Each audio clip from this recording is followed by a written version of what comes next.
Right now, you are forgetting something. Not a name, not an appointment, something stranger.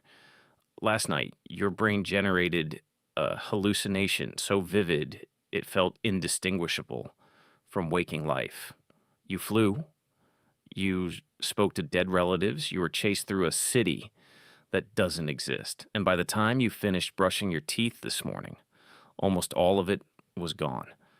You probably didn't notice the loss.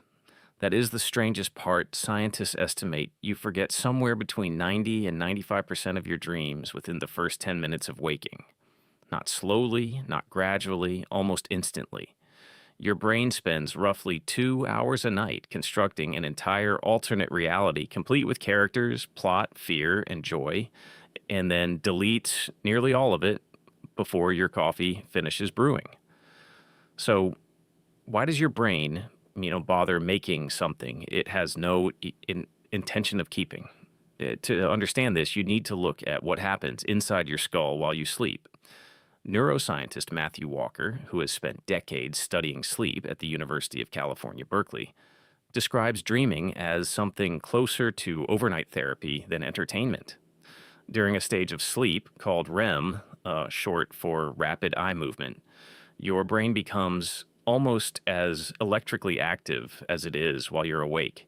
Your eyes dart back and forth beneath closed lids. Your heart rate fluctuates, and yet your body remains almost completely paralyzed, a state researchers call REM atonia, which prevents you from physically acting out whatever your mind is constructing. This is your brain running a simulation. A simulation it apparently does not want you fully remembering. Here is where it gets stranger. Psychiatrist Alan Hobson, working out of Harvard Medical School for much of his career, proposed something called activation synthesis theory. His idea was that dreams are not deep symbolic messages from your unconscious, as earlier theorists had claimed. Instead, your brainstem fires essentially random electrical signals during REM sleep, and your cortex, the part of your brain responsible for reasoning and interpretation, tries desperately to make sense of the noise. It grabs fragments of memory, fear, and emotion and stitches them into something resembling a story. Your dream is not a message. It is your brain's best guess at narrating static. That single idea reframes almost everything strange about dreams. Why does your childhood home appear next to your current workplace?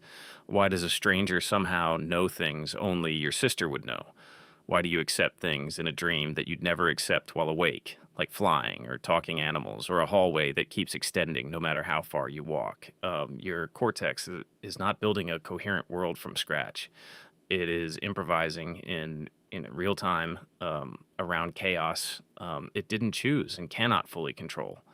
So if dreams are essentially noise your brain narrates into shape, why construct them at all?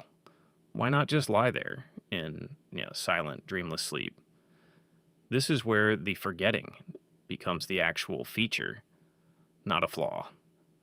Neuroscientist Francis Crick, who co-discovered the structure of DNA before turning his attention to consciousness later in his career, proposed something called reverse learning theory. His argument was unsettling.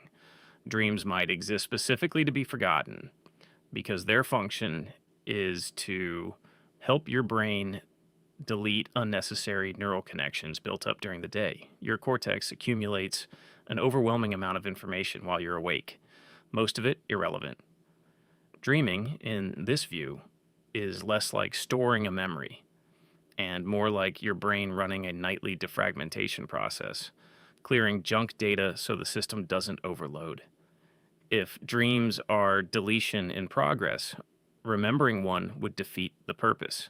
You weren't supposed to keep it. You were supposed to let it go, but that is not the whole story either, because some memory consolidation clearly does happen during sleep. Researcher Robert Stickgold at Harvard has shown that REM sleep plays a measurable role in strengthening certain types of memories and skills, particularly procedural ones, the kind involved in learning a new movement or task.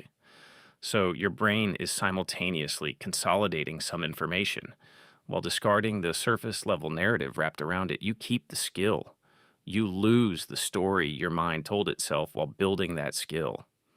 Think of it like construction scaffolding.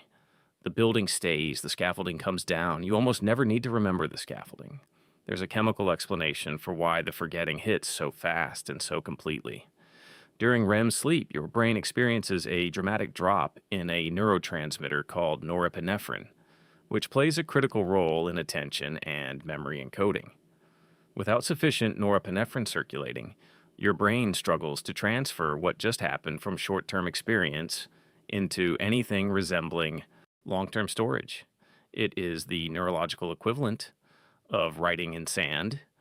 Right as the tide comes in, the information exists for a moment, then the wave erases it, almost on schedule, almost on purpose. This explains something you've likely experienced without ever having language for it. You wake up mid-dream, certain you'll remember it. You tell yourself you'll write it down later. You don't move. And within minutes, sometimes seconds, the entire narrative dissolves, leaving only a vague emotional residue. You knew you were afraid. You don't know why. That residue might be the most important part of the entire experience. Some sleep researchers argue dreams function as a kind of emotional rehearsal space. Threat simulation, some call it. Your brain may use dreaming to practice managing fear, conflict, and uncertainty in a low-stakes environment, one where failure carries no real consequence, because none of it actually happened. You rehearse the emotion. You do not need to keep the script. This reframes nightmares, too. A nightmare is not necessarily your mind malfunctioning. It might be your mind training, running worst-case scenarios in a sealed simulation chamber where nothing you do can hurt you, so that the version of you who wakes up is slightly more prepared for whatever the actual day holds. You do not need the simulation's transcript to benefit from having run it. This might be why so many people report dreaming about anxieties they were not consciously thinking about. The conscious version of you was distracted by deadlines and traffic and dinner plans. The dreaming version of you was apparently still working the night shift, quietly rehearsing fears your waking mind hadn't gotten around to addressing yet. And once that rehearsal session ends, your brain seems to actively want it gone, almost like it doesn't want you confusing simulated events with things that actually happened, which makes a strange kind of evolutionary sense. A mind that couldn't reliably distinguish dreamed events from real ones would be a liability. The forgetting may not be an accident at all.